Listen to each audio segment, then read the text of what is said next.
Bonjour et bienvenue dans le podcast qui t'aide à trouver ton chemin vers une vie plus saine et plus sereine. Qu'est-ce que c'est que le mindset de l'abondance, ou plus exactement comment parvenir à développer l'état d'esprit de l'abondance? C'est ce qu'on va voir aujourd'hui dans ce tout nouveau podcast.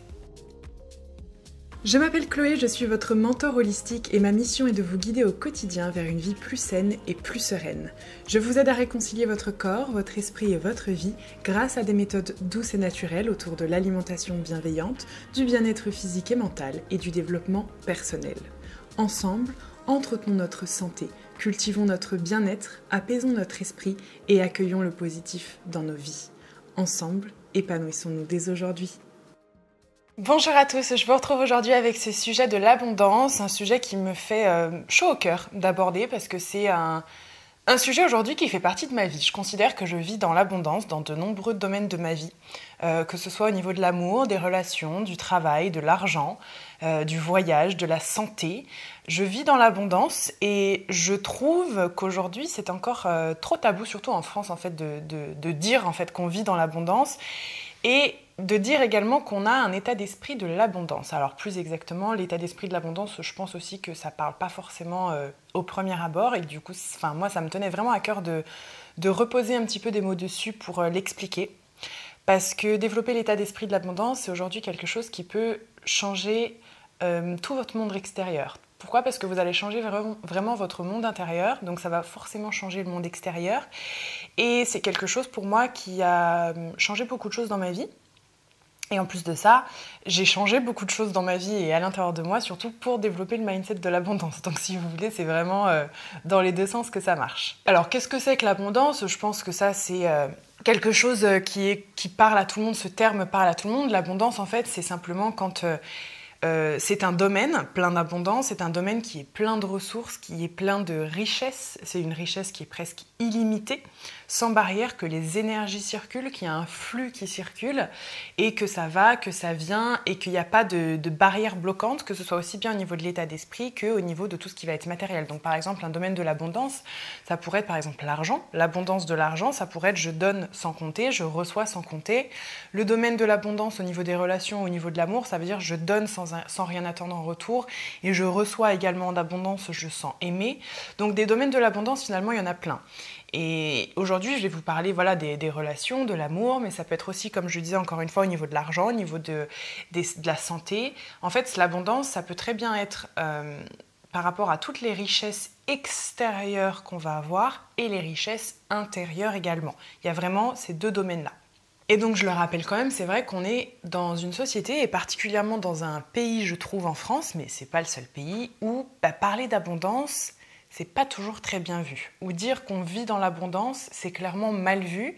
Alors avoir l'état d'esprit d'abondance, je pense que c'est quelque chose d'au contraire très bien vu, parce qu'on va mettre en avant la générosité, le don de soi, etc. Mais dire qu'on vit dans l'abondance, c'est quelque chose qui est quand même très mal vu, voire considéré comme vivre dans l'abondance, c'est mal parce qu'en fait tu vis avec plein de choses dont tu pourrais te passer. Et en gros, ça veut dire que t'enlèves des richesses à d'autres personnes. Donc l'abondance, c'est pas du tout ça, et au contraire, c'est important de vivre dans l'abondance. C'est pas mal de vivre dans l'abondance, c'est pas mal d'avoir plein de domaines dans notre vie où on connaît l'abondance, que ce soit le bonheur. Donc non, c'est pas mal d'être heureux et de le dire et de dire qu'on est heureux. C'est pas mal de vivre dans l'abondance au niveau de l'argent. Si effectivement on fait les choses bien, c'est pas mal et on devrait pouvoir le dire aussi. C'est pas mal de vivre dans l'abondance au niveau de l'amour et on devrait aussi pouvoir s'exprimer librement sans que tout le monde pense que c'est mal et que ça rende jaloux les autres, etc. C'est bien de vivre dans l'abondance. Et l'abondance, c'est quelque chose, c'est une notion qui est plutôt noble en fait, au contraire, malgré tout ce qu'on peut dire. Et moi, je suis persuadée que justement, on a encore des progrès à faire, mais je vois qu'il y a déjà énormément de changements dans les états d'esprit, que ce soit dans notre pays ou dans le reste du monde, et je pense justement que vous qui écoutez ce podcast, ensemble, on peut vraiment aussi apporter ce changement dans les mentalités et transmettre cette mentalité de l'abondance. Donc c'est vrai que quand tu commences à te pencher sur le développement personnel, tu vas forcément entendre parler de l'abondance à un moment donné ou un autre. C'est un sujet qui est ultra redondant en fait, un petit peu comme la loi de l'attraction si tu veux. L'abondance c'est vraiment quelque chose qui est très abordé. Donc moi j'en entendais beaucoup parler en fait avant sans trop savoir ce que ça signifiait. Et je me suis vraiment rendu compte à un moment donné qu'en fait j'avais pas du tout l'esprit de l'abondance et je vais t'expliquer ensuite pourquoi. Et que justement, en fait, le fait de le développer, c'est quelque chose qui me ferait du bien et qui créerait de l'abondance dans ma vie. Donc, c'est là toute la différence. C'est vraiment tout ce qu'il faut comprendre. C'est que si tu veux vivre dans l'abondance, il faut d'abord développer un état d'esprit d'abondance. Tu dois développer ton état d'esprit de l'abondance et ça va mettre de l'abondance dans ta vie et tu vivras dans l'abondance dans tous les domaines de ta vie. Et pourquoi c'est important de vivre dans l'abondance? Parce que ça fait partie du bonheur, ça fait partie de l'accomplissement, ça fait partie de savoir développer ses richesses intérieures, de pouvoir faire plus grand, de pouvoir encore plus contribuer, de ne pas se soucier de ce que tu vas perdre. Alors pourquoi la plupart du temps on pense que c'est pas du tout bien de vivre dans l'abondance? Eh bien c'est tout simplement parce qu'en fait on a une très fâcheuse tendance à croire que quand quelqu'un a une chose en abondance, que ce soit l'amour, je vous dis encore une fois l'argent, la santé, peu importe, c'est qu'il enlève cette chose à quelqu'un d'autre ou que cette autre personne en perd.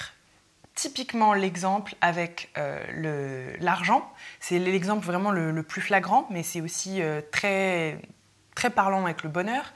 Quand une personne vit dans l'abondance financière, c'est-à-dire qui vit dans la richesse financière uniquement, on est encore à lui taper dessus en pensant qu'il a enlevé de l'argent à quelqu'un, qu'il a roulé quelqu'un, ou que c'est au détriment d'autres personnes, ou que ces autres personnes ont perdu de l'argent. C'est exactement comme cette phrase qui revient très souvent, que j'ai entendue et que j'ai lue en fait sur mes réseaux sociaux, que ce soit sur Instagram, sous des vidéos YouTube ou même dans des groupes Facebook. Cette personne se fait de l'argent sur le dos des autres. Donc en gros, sous-entendu, cette personne vit dans l'abondance au niveau de l'argent et du coup, elle en enlève à d'autres personnes, elle en fait perdre à d'autres personnes en manquent et en perdent, alors que ces personnes-là ont décidé d'acheter justement ce que la personne propose. Donc c'est là où en fait il y a un vrai problème. Il y a un vrai problème dans cette mentalité, parce qu'en fait on est face à une situation, et ça c'est quelque chose que j'expliquerai beaucoup plus dans mon podcast sur l'argent aussi je pense, on est face à une situation où en fait une personne a consommé et acheté volontairement quelque chose, et l'autre personne en face propose d'acheter justement cette chose-là, donc c'est elle qui va gagner de l'argent. Donc on est sur deux personnes qui sont totalement volontaires, une pour dépenser, une pour gagner. Donc finalement, il y a une transaction qui se fait et dans le total accord des deux parties. Sauf que la personne sur qui on va taper, c'est pas celle qui a dépensé, c'est celle qui a gagné de l'argent. Pourquoi? Parce qu'on considère encore qu'une personne qui gagne quelque chose en enlève forcément à quelqu'un ou fait perdre forcément quelqu'un, ou en gros que c'est au détriment de l'autre personne. Et ça, c'est une mentalité qui est complètement à l'opposé de l'abondance et qui continue en fait d'entretenir le fait que c'est pas bien de vivre dans l'abondance. Si on veut prendre la situation sous un angle différent, la personne qui a dépensé son argent, elle a dépensé de l'argent, mais elle a gagné ce qu'elle a acheté. Donc les deux parties sont gagnantes. Donc là, en vérité, on a complètement une relation d'abondance. Et ça peut être comme tout un tas de choses. Là, je parlais de l'argent parce que c'est quelque chose de très concret, mais c'est la même chose pour le bonheur. Pourquoi est-ce que encore aujourd'hui, être trop heureux, c'est pas bien? Il faut pas trop montrer qu'on est trop heureux. Pourquoi? Parce que sinon, on se prend dans les dents. Et moi, c'est quelque chose qui m'arrive très souvent avec les réseaux sociaux, surtout en ce moment, qu'en gros, tout le monde n'a pas la chance d'avoir ce bonheur-là, tout le monde n'a pas la chance de vivre dans cette abondance-là, tout le monde n'a pas la chance d'avoir cette santé, etc., etc. Mais en fait, moi, mon bonheur, il n'a enlevé le bonheur à personne d'autre. Voilà, c'est un exemple. Il n'a rien fait perdre à personne. Donc, c'est ça où j'ai vraiment envie de l'expliquer, c'est que avoir un état d'esprit d'abondance, c'est commencer par comprendre que quand on vit dans l'abondance, on n'enlève rien à personne et qu'on n'est pas du tout en train de faire perdre quelque chose à quelqu'un. Et c'est ce qu'on nous entretient depuis des milliers d'années. C'est une pensée qu'on entretient depuis des milliers d'années, des croyances qu'on nous met dans la tête aussi depuis des milliers d'années. Après, c'est aussi très lié à notre culture. Donc voilà, moi, c'est pas quelque chose... je vais pas cracher sur notre culture parce que j'aime beaucoup, beaucoup la culture française, mais c'est vrai que c'est encore une fois très différent. On constate par exemple aux États-Unis que la mentalité de l'abondance, par exemple dans le business, est très, très développée. Moi, c'est quelque chose que j'avais vraiment beaucoup remarqué. Après, il y a une mentalité de l'abondance sur plein d'autres choses aussi. Mais il y a une mentalité de l'abondance, par exemple, par rapport à l'argent ou au business, qui est différente de la nôtre. Donc, comme quoi, c'est pas quelque chose d'universel et c'est aussi quelque chose qu'on peut transformer et qu'on peut changer. Du moins, on peut ouvrir son esprit là-dessus. Alors, pour développer justement un état d'esprit d'abondance, moi, l'idée phare que j'ai vraiment envie de vous faire passer, c'est justement, il faudrait arrêter de vouloir tout avoir, de vouloir absolument tout avoir et tout posséder, et se concentrer beaucoup plus sur le fait d'être, d'incarner et de donner. L'état d'esprit de l'abondance, quand on l'a, on comprend qu'en fait, c'est beaucoup plus agréable de donner que de recevoir. C'est beaucoup plus agréable d'incarner quelque chose que d'absolument vouloir avoir ou posséder quelque chose. Vouloir absolument avoir quelque chose, une relation, l'amour, posséder des possessions matérielles. Tout ça, c'est complètement opposé justement à la mentalité de l'abondance. Et vous allez comprendre justement dans la suite du podcast que quand on développe un état d'esprit d'abondance, on est beaucoup plus concentré sur ce que l'on veut être, sur ce que l'on veut incarner, la mission qu'on veut incarner et sur ce que l'on veut donner aux autres. Et ça, c'est vraiment l'idée majeure qu'il va falloir retenir justement de ce podcast. Qu'est-ce que c'est que l'abondance finalement ? L'abondance, c'est opposé à la pénurie. Vous allez très souvent entendre aussi, peut-être si vous lisez des livres de développement personnel en anglais et que vous participez à des séminaires, moi je l'ai beaucoup entendu dans les séminaires de Tony Robbins, sous le mot scarcity. C'est vrai que c'est quelque chose que j'aime beaucoup. Ce terme, en français on va dire que c'est pénurie, donc l'abondance c'est vraiment opposé au mental, à l'état d'esprit de la pénurie. Qu'est-ce que c'est l'état d'esprit de pénurie en fait ? Qu'est-ce que c'est tout simplement la pénurie ? C'est quand il manque de quelque chose. Et donc l'abondance, c'est le contraire de la pénurie, on est bien d'accord. Quand il y a abondance, il n'y a pas de manque, il n'y a pas de pénurie. Et au contraire, dès qu'il y a un manque de quelque chose, dès qu'il y a une pénurie, une perte, on n'est plus du tout dans une abondance, bien au contraire. Ça marche également pour l'état d'esprit. L'état d'esprit de l'abondance, c'est donner sans attendre en retour, recevoir sans se dire il faut que je donne non plus en retour ou quoi que ce soit. En fait, il y a un libre flux entre tout ce que l'on va donner, tout ce que l'on va recevoir et on va vivre dans l'abondance. L'état d'esprit de la pénurie, en fait, au contraire, c'est constamment être concentré sur ce dont on manque, ce qu'on peut perdre, ce dont on va manquer, ce qu'on n'a pas encore. En fait, c'est se concentrer constamment sur le manque. Donc l'état d'esprit de la pénurie, c'est ce que font et ce qu'ont développé en fait 99,9% des humains sur Terre, c'est justement être obsédé par ce dont on manque, se focaliser sur ce qu'on va perdre, ce qui va nous manquer, sur ce qu'on peut perdre, sur ce qu'on veut éviter. Et ça, c'est un état d'esprit et vous verrez que vous êtes complètement concerné et moi aussi, c'est quelque chose qui est assez finalement réflexe en fait chez nous parce que c'est notre cerveau qui est aussi conçu comme ça pour éviter de nous mettre en danger, éviter la mort et compagnie.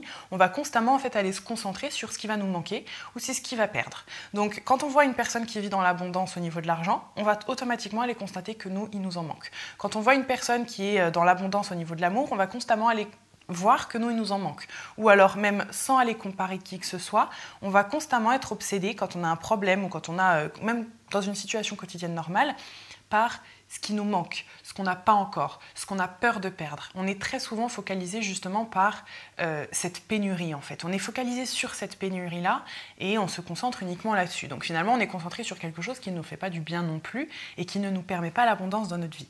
Pourquoi ? Tout simplement parce qu'en fait, plus tu vas te concentrer sur ce qui te manque, plus tu vas attirer à toi ce qui te manque. Et ça, c'est complètement la loi de l'attraction. Et d'ailleurs, tout ce qui est pénurie, on en parle énormément dans la loi de l'attraction, avec le processus de pivotement, etc. Ça, c'est des choses dont je parle énormément aussi dans mes coaching Rise. C'est qu'en fait, peu importe ce à quoi tu penses, de toute façon, tu vas l'attirer. La loi de l'attraction, elle marche. Donc, si tu es concentré sur ce qui te manque ou sur ce que tu n'as pas encore à l'heure actuelle, tu peux être sûr que tu vas attirer le manque.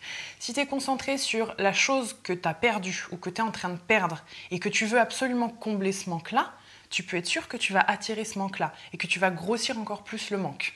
Donc finalement, la loi de l'attraction, c'est pas juste je veux absolument combler ce manque-là, avoir tout ce que je n'ai pas, etc. Parce que ça ne marchera jamais. C'est justement se focaliser sur ce que tu as déjà ou sur ce que tu voudrais avoir, mais sans être motivé par le manque. Donc encore une fois, la pénurie, la loi de la pénurie, c'est vraiment ça. Si tu te concentres sur ce qui te manque ou sur ce que tu peux perdre, tu vas attirer ça à toi.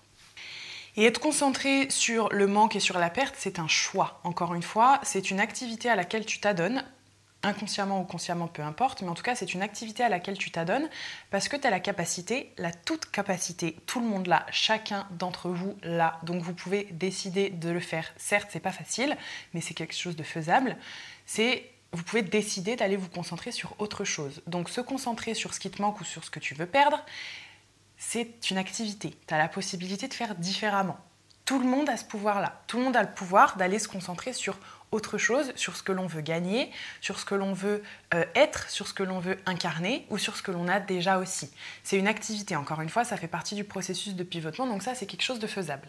Maintenant, qu'est-ce qu'il faut faire justement pour arrêter de se concentrer sur le manque? En fait, c'est surtout changer son dialogue intérieur. C'est notre dialogue intérieur qui fait qu'on est constamment concentré sur le manque, constamment concentré sur la perte. C'est notre dialogue intérieur. C'est les pensées qu'on entretient, c'est les phrases qu'on se dit aussi de oh, « mais s'il y a ça, je vais manquer de ça, oh punaise, je veux pas perdre ça ». C'est notre dialogue intérieur. Donc, l'idée, ça va être aussi de rephraser son dialogue intérieur et justement de développer un dialogue intérieur d'empouvoirment, quelque chose de beaucoup plus positif qui nous fait focaliser sur autre chose que le manque et la perte. Maintenant, moi, je vais t'expliquer un petit peu les choses qui bloquent justement le développement de l'état d'esprit de l'abondance. C'est que justement, cette peur du manque, en fait, constant, la motivation d'éviter le manque, la motivation d'éviter la perte, ça engendre en fait une autre peur. Cette peur du manque crée une autre peur, une autre pensée, ça développe une autre pensée, et ça développe notamment la pensée qu'il n'y a pas assez pour tout le monde. Ça développe la pensée que les choses sont en quantité limitée et qu'il n'y a pas assez pour tout le monde. Et des fois pour des choses qui sont totalement incongrues, typiquement l'amour, typiquement le bonheur, typiquement l'énergie, l'argent. Tout ça, c'est des peurs qu'on se crée nous-mêmes en se disant qu'il n'y aura pas assez pour tout le monde. Essaye de réfléchir un petit peu justement les situations dans lesquelles tu te retrouves et tu te persuades en fait qu'il n'y a pas assez pour tout le monde. Et cette peur et cette pensée de se dire il n'y a pas assez pour tout le monde, bah clairement en fait ça te crée une anxiété. Tu vas être dans l'angoisse de te dire si je dois partager ça, je vais en manquer. Donc qu'est-ce que tu fais? Tu ne partages pas. Et tu es persuadé que tu n'auras pas assez, ou tu n'auras pas ta part, ou tu vas manquer de quelque chose si tu vas devoir partager ça. Donc qu'est-ce que ça fait? Tu coupes directement les flux. Tu n'es plus du tout dans le don, tu n'es plus du tout dans le partage, et tu te soucies encore une fois du manque. Tu te persuades qu'il n'y a pas assez pour pouvoir partager, pour que ce soit équitable ou pour que tout le monde soit satisfait. Donc en plus de ça, en plus de te créer des angoisses, ça va clairement entacher aussi tes relations avec les autres. Ça, c'est quelque chose qui est très courant. Que ce soit dans des relations amicales, dans des relations professionnelles ou dans le business, etc., cette peur du manque qui crée la pensée de « il n'y a pas assez pour tout le monde » entache clairement les relations. Ça va créer aussi par exemple des conflits et là du coup tu coupes complètement l'abondance. Pourquoi? Parce qu'il y a un manque. Il y a un manque à tout niveau, que ce soit un manque au niveau du partage, un manque au niveau de la communication, un manque au niveau de ce que tu vas donner, de ce que tu vas recevoir, etc. C'est tout sauf de l'abondance. Du coup, tu vas très probablement soit vouloir te servir d'abord, en premier lieu pour être sûr de ne pas manquer, donc encore une fois, tu es tout sauf dans l'abondance, soit tu vas te dire qu'il n'y a pas assez pour tout le monde et du coup tu vas vouloir faire tes preuves, donc par exemple entrer en compétition, donc là encore une fois, tu n'es pas du tout dans l'abondance dans tes relations, soit tu vas par exemple baisser les bras dès le début et te dire de toute façon, c'est foutu, j'aurai pas assez, et du coup continuer de vivre dans le manque et dans la pénurie. Donc ça, c'est encore une fois pas de l'abondance. Je te donne un exemple très concret que je remarque notamment par exemple dans le business. Les personnes qui sont dans le même domaine d'activité que moi, ou que toi peut-être si tu es entrepreneur ou peu importe de toute façon, on va se persuader, et c'est quelque chose, c'est vraiment une croyance que j'ai eue aussi moi en démarrant aussi cette activité, on se persuade, mais je ne sais absolument pas pourquoi on se persuade de cette chose qui est complètement absurde, qu'il n'y a pas assez de clients pour tout le monde, ou qu'il n'y a pas assez de place pour tout le monde. Admettons, tu es dans un domaine d'activité, je sais pas, ça peut être par exemple tu fais du coaching sur tout ce qui va être endométriose, bien-être féminin et compagnie. Il y a plein de personnes qui sont dans ce domaine-là aussi. Et ce mindset justement, cet état d'esprit de la pénurie, c'est tu te dis, il n'y a pas assez de clients pour tout le monde. Il n'y a pas assez de place pour tout le monde. Donc, je dois être le meilleur. Et ça veut dire que si cette femme est cliente de ma concurrente, elle ne pourra pas être ma cliente non plus. En gros, il va falloir que moi je prenne les clients d'abord et de toute façon, on ne peut pas se partager le client, on ne peut pas se partager de place, il n'y a pas de place pour tout le monde. Donc soit d'une part, toi tu ne vas pas oser te lancer parce que tu estimes que tu ne vas jamais pouvoir faire ta place et qu'il n'y a pas de place pour toi et que du coup c'est impossible. Soit dès que tu vas voir une personne arriver dans le même domaine d'activité que toi, une nouvelle concurrente, tu vas te dire mince, c'est horrible, je risque de perdre ma place, il n'y a pas assez de place pour tout le monde, ça va te créer des angoisses. Et en fait, tout ça, c'est complètement faux. Je te donne cet exemple-là parce qu'en fait, c'est quelque chose de très concret. Moi, j'ai aussi eu cette sensation-là de se dire, il n'y a pas assez de place pour tout le monde, j'angoisse dès qu'il y a un nouvel arrivant, ou j'angoisse parce que je vois qu'il y a déjà plein de personnes dans ce domaine-là, moi, j'ai pas ma place. Alors qu'en réalité, un client peut être client de plein de coachs différents. Un client peut se retrouver dans différents programmes ou différents coachings ou peu importe. Donc finalement, il y a de la place pour tout le monde. Et encore une fois, on va tous accrocher à des choses qui sont différentes. Donc une personne va peut-être plus accrocher à la façon d'être d'un coach et quelqu'un d'autre va accrocher plus à un autre coach. Il y a de la place pour tout le monde. Pourquoi ? Parce qu'on est tous différents. Donc on peut vivre dans l'abondance. En revanche, si tu te persuades qu'il n'y a pas de place pour tout le monde, déjà d'une, tu vas te créer des angoisses et tu vas te mettre en concurrence constante avec justement les autres personnes avec qui tu partages ce domaine d'activité-là. Et en fait, tu vas ternir tes relations, tu vas te créer des angoisses, tu vas peut-être perdre confiance en toi et tu vas voir même développer tout ce qui est colère, dégoût des autres, haine contre les autres, etc. Donc encore une fois, on n'est pas du tout dans de l'abondance. Ça, c'est vraiment un exemple business, mais ça peut être un exemple sur plein d'autres choses. Moi, ce que je veux que tu comprennes, c'est que justement, il y a assez pour tout le monde. Il y a de la place pour tout le monde, il y a assez pour tout le monde. D'une manière ou d'une autre, il y a assez pour tout le monde et tout le monde a le moyen de s'y retrouver. Ensuite, la deuxième chose justement qui peut te bloquer par rapport à l'état d'esprit d'abondance, c'est la comparaison. C'est te comparer constamment aux autres. En te comparant constamment aux autres, tu vas constamment rester concentré sur ce que tu n'as pas, sur ce que tu vas perdre ou sur ce dont tu manques. Au lieu de te concentrer sur ce qui te fait du bien ou sur ce qui pourrait te faire du bien, encore une fois, tu vas te concentrer sur ce qui te manque et sur ce que tu n'as pas encore et tu te concentres sur quelque chose qui te fait du mal. Donc encore une fois, ça c'est une activité que tu as et c'est un choix que tu fais de te concentrer là-dessus et c'est un choix que tu fais de te comparer. Maintenant, c'est très souvent un choix qui est inconscient, c'est presque un réflexe automatique, mais c'est quelque chose que tu peux aussi traiter dans le temps. La comparaison, c'est du suicide mental. Clairement, c'est de l'autodestruction, c'est de l'auto-harcèlement. Pourquoi ? Parce qu'il y aura toujours moins bien que toi, certes, mais il y aura aussi toujours mieux que toi. Et en fait, se comparer, c'est juste de l'auto-harcèlement. Pourquoi ? Parce qu'en fait, aucune comparaison n'est possible entre êtres humains. Parce que nous n'avons pas ni le même âge, ni les mêmes histoires, ni le même parcours, ni le même vécu, ni les mêmes expériences, ni la même génétique, ni le même corps, ni le même cerveau. On n'a rien de similaire. On n'a rien d'identique plutôt. On a des similarités, oui, mais on n'a rien d'identique. Donc se comparer, en fait, c'est de l'auto-harcèlement qui est basé sur quelque chose de complètement infondé. Et la comparaison aux autres, justement, c'est quelque chose qui va t'empêcher de développer l'abondance dans ta vie, t'empêcher de développer l'état d'esprit de l'abondance. Et en fait, en étant constamment dans la comparaison à autrui, tu vas constamment te dire oh, « cette personne a ça et pas moi. Cette personne fait ci et pas moi.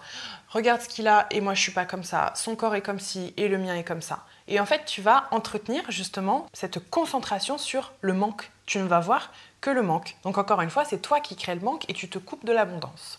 Autre point aussi justement qui peut t'empêcher de développer ton état d'esprit d'abondance, c'est justement quand tu penses que tu n'es pas assez bien.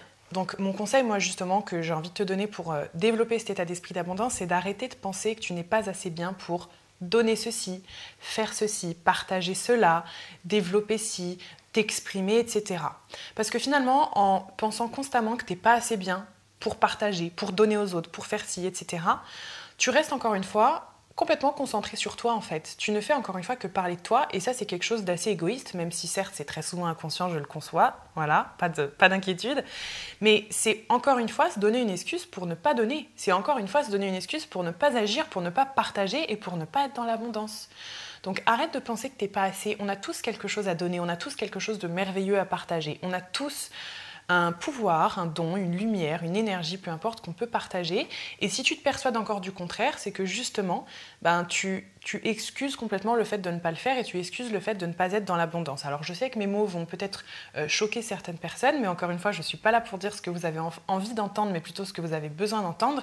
Et c'est une réalité. Moi, c'est quelque chose qui m'a mis en colère quand je l'ai entendu, mais c'est une réalité. Parce que justement, quand tu penses que tu n'es pas assez bien, tu fais absolument tout pour prouver le contraire, tu fais absolument tout pour prouver au monde justement que tu es assez bien. Donc en fait, tu cours après la reconnaissance, tu cours après l'approbation extérieure, constamment. Alors que ce dont tu as besoin, c'est ton approbation intérieure, c'est ta propre validation, c'est ta validation à toi dont tu as besoin. Et ainsi, tu vas pouvoir développer ton état d'esprit de l'abondance et pouvoir justement partager ce que tu as à partager, donner ce que tu as à donner, sans avoir peur de manquer, sans avoir peur de perdre. L'abondance, c'est vraiment arrêter de courir après de la reconnaissance, de l'approbation et de vouloir prouver qui t'es sans cesse. Quand tu fais ça, en fait, les énergies à l'intérieur de toi, elles ne circulent absolument pas et tu alimentes tes pensées de peur et tu es drivé par des choses qui ne te font pas du bien. Tu es drivé par quelque chose, t'es drivé par je veux éviter la douleur, je veux éviter la souffrance, je veux éviter le manque, encore une fois. Donc tu n'es pas dans l'abondance. Ensuite, la dernière chose qui peut justement te couper de l'abondance aussi, c'est tout ce qui est peur du rejet d'autrui, peur de l'abandon, peur du rejet et peur du jugement des autres. Pourquoi ? Parce qu'en fait, quand tu as peur du rejet, quand tu as peur du jugement des autres, tu restes dans l'inaction. Tu n'agis pas, tu ne passes pas à l'action, c'est quelque chose qui te fige. Tu préfères rester dans ta zone de confort qui est d'ailleurs devenue inconfortable parce que tu ne veux pas prendre de risques. Tu ne veux pas te réaliser, t'exprimer, etc. parce que tu ne veux pas prendre de risques, le risque d'être rejeté, tu ne veux pas perdre quelque chose, tu ne veux pas manquer de quelque chose. Donc tu es toujours drivé par la peur de la perte et la peur du manque.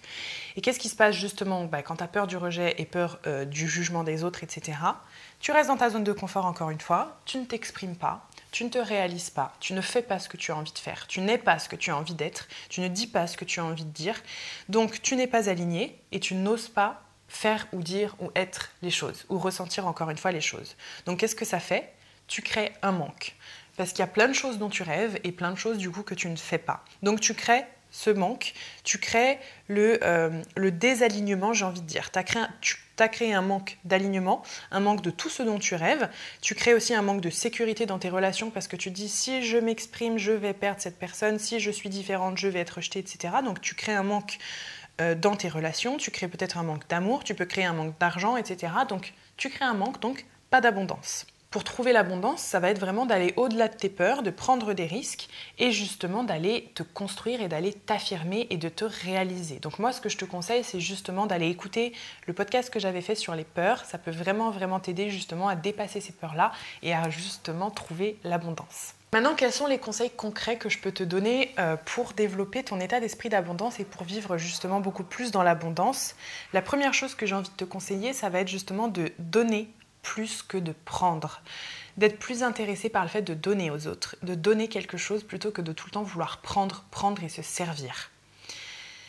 De donner avec une réelle intention.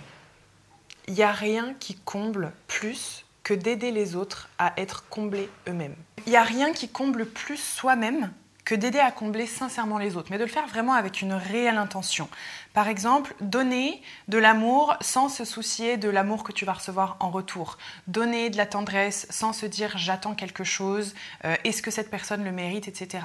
Vraiment, pour développer son mindset d'abondance, il faut être dans le don et apprécier et aimer ce don avec une vraie bonne intention derrière, sans constamment se soucier de la transaction qu'il va y avoir, sans se soucier constamment de qu'est-ce que je vais perdre, de quoi je vais manquer. Donc vraiment d'être dans le don, que ce soit au niveau de l'amour, de l'attention, de la tendresse, de l'argent, du bonheur, de tout en fait. C'est vraiment être dans le don plus que d'être dans tout le temps le qu'est-ce que j'ai à prendre, qu'est-ce que je vais prendre, je vais devoir prendre ça, il va falloir que je reçoive ça. Il y a vraiment une phrase que je sais que Tony Robbins et plein d'autres personnes répètent tout le temps, Gabrielle Bernstein, etc. en anglais, qui est tellement vrai, c'est « Giving is better than receiving » et ça signifie vraiment ça, que donner est bien meilleur que de recevoir en fait, parce que les sensations qu'on éprouve nous comblent beaucoup plus. L'autre conseil que je peux te donner, ça c'est un travail que tu peux déjà faire, c'est d'apprendre à être sincèrement heureux pour les autres, encore une fois.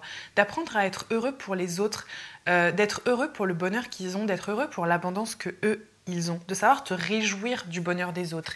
Et là, on a un énorme travail à faire, alors que ce soit ensemble ou en France ou dans le monde de manière générale, je pense qu'il est vraiment grand temps de commencer à être heureux pour les autres, de commencer à se réjouir du bonheur des autres, de se dire que quand une personne vit dans l'abondance, encore une fois, que ce soit au niveau de l'amour, au niveau des relations, au niveau de l'argent, au niveau du travail, au niveau de la santé, il est temps de savoir être heureux pour eux et d'arrêter d'être dans la comparaison et de voir ce dont nous on manque en fait, et de savoir parfaitement être heureux pour eux. Par exemple, je reprends encore un exemple par rapport à mon travail. Moi, je sais que quand je vois une personne que j'apprécie qui a du succès dans le même domaine que moi, par exemple, ou même dans un autre domaine, je sais désormais me réjouir et je sais être heureux et me dire c'est bien, c'est vraiment bien en fait, tant mieux. Alors oui, parfois, encore une fois, ce mental de la pénurie me revient et je me dis mince, qu'est-ce que je risque de perdre ? Du coup, je donne aussi le meilleur de moi-même justement pour de nouveau être dans l'abondance et pour ne plus me sentir en danger. Donc je me dis non, en fait, c'est très bien. Voilà les atouts que j'ai. Il y a de la place pour tout le monde. À chaque fois, c'est ce que je me répète et c'est ce dont je te parlais tout à l'heure. C'est pareil, par exemple, si on vient te demander des conseils à n'importe quel dans n'importe quel domaine de ta vie, que ce soit une copine qui vient te demander un conseil par rapport à un partenaire ou un futur amoureux, ou un de tes coachés qui vient te demander un conseil par rapport au travail, être dans l'abondance, c'est aussi ne pas faire de rétention. C'est savoir donner pleinement des conseils sans faire de rétention, être pleinement heureux de la réussite de cette personne-là, être pleinement heureux de mener cette personne au succès. Pourquoi ? Parce que le succès des autres n'entache pas ton succès. C'est pas parce que les autres personnes ont du succès, que ce soit en amour, dans une relation ou quoi que ce soit, que toi tu en as moins pour autant ou que tu perds quelque chose. Au contraire. Donc, se réjouir du bonheur des autres, du succès des autres et ne pas faire de rétention, donner sans compter, c'est ça le mindset de l'abondance. C'est quelque chose qui te fait du bien et en plus de ça, c'est quelque chose qui te permettra aussi de vivre dans l'abondance parce que tu verras que la roue tourne et que justement tu recevras aussi en abondance. Tu recevras des conseils, tu recevras des lumières, tu recevras des énergies, tu recevras des tas de choses. Donc donne avec de la bonne intention et réjouis-toi aussi pour les autres. Et enfin, le dernier conseil, c'est justement, au lieu de te concentrer constamment sur ce que tu n'as pas et ce que tu peux absolument avoir, concentre-toi plutôt sur comment tu te sens réellement, comment tu as envie de te sentir et qu'est-ce que tu as à partager. Donc j'ai envie de terminer ce podcast-là justement avec un exercice d'introspection, une fois que tu auras écouté tout ça, et t'inviter justement à te recentrer un peu sur toi et te dire « Ok, comment je me sens en fait réellement ?» Quand je suis plus motivée par la peur du manque, quand j'arrête de me comparer, comment je me sens vraiment, qu'est-ce que j'ai envie de ressentir et qu'est-ce que j'ai à partager. On a tous quelque chose à partager et je reçois la question environ 100 fois par jour, surtout après mon podcast sur l'ikigai ou n'importe où. Je veux absolument devenir entrepreneur, mais je ne sais pas dans quel domaine. Je veux absolument trouver ma passion, mais je ne sais pas ce qui me passionne. Je veux faire quelque chose, mais je ne sais pas comment trouver ma voie. Développez le mindset de l'abondance et votre voie, vous verrez que vous la trouvez toute seule. Vous n'avez pas besoin d'avoir une passion en particulier. Vous n'avez pas forcément besoin de trouver le domaine parfait dans lequel réussir, etc. Ce qu'il faut simplement, en fait, c'est de trouver ce que vous avez à partager, déjà. De développer l'état d'esprit de l'abondance et au lieu de toujours vous concentrer sur il faut absolument que je trouve ma passion et je trouve le truc qui va me faire gagner ça pour ne plus manquer de ceci, c'est au contraire vous dire qu'est-ce que j'ai à partager. Une fois que vous trouvez ça, votre passion vous suivra. Voilà pour cet petit exercice d'introspection. Le dernier conseil que j'ai envie de vous donner, c'est que moi, toutes ces notions-là, je les ai absolument pas inventées. Je vous parle de mon expérience et surtout, je les ai beaucoup apprises avec une de mes mentors qui est Gabrielle Bernstein et notamment dans son livre Super Attractor. Elle fait aussi des séminaires autour du monde. À ce sujet-là, donc je vous invite à aller écouter un petit peu ce qu'elle fait, lire ce livre ou même la suivre sur les réseaux sociaux, c'est quelque chose qui est très intéressant et cette femme a un merveilleux mindset de l'abondance justement.